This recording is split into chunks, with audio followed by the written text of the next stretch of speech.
আকাশ কান্দে বাতাস কান্দে কান্দে দরিয়ার পানি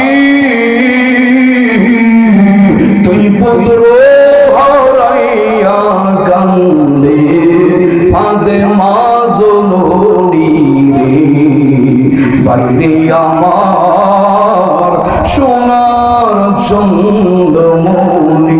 একটা জবান বন্ধ রাখবেন না, জবান খুলে বলুন না ইয়া রাসূলুল্লাহ। হাসাইনের কলেজার মিজে যাইয়া 20টা অ্যাটাক করিয়া পুরাটা দেখো লীল বর্ণ হয়ে যাইতাছে। ইমাম হাসাইন রাদিয়াল্লাহু তাআলা নহু ওখানে যাইয়া শুয়া গেল।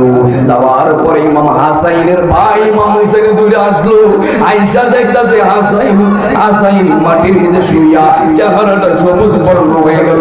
ইমাম হুসাইন ডাক দিয়া বাইরে তোরে কে শরবত খাওয়াইছে? ইমাম হাসাইন ডাক দিয়া আমার শরবত খাওয়াইছে কে আমি বলতে পারি না, কিন্তু আমি একটা কথা বলে যাই, আমার নানার দোয়া বুঝি আজকে কবুল হয়ে গেছি। সুবহানাল্লাহ বলেন। ও ভাই কবে একবার শুনি কে তোমারে খাওয়াইছে জোর রাসূলের পোড়ানি বাইরে আমার সোনার চন্দ্রমণি। ছোট ভাই কই বড় বাইরে ও ভাই কেমনে যাও চা রিয়া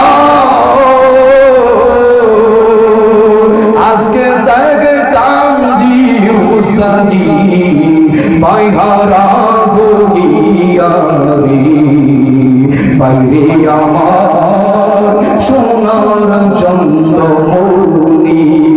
আকাশ কান্দে বাতাস কান্দে কান্দে দরিয়ার পানি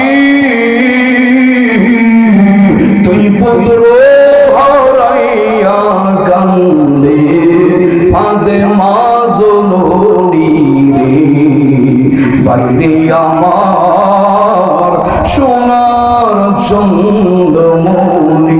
একটা জবান বন্ধ রাখবেন না, কারণ বাগান্ডার রঙ্গা গিন্ডি কেমনে বোনা জাঙ্গাই মাশাআল্লাহ আল্লাহ গো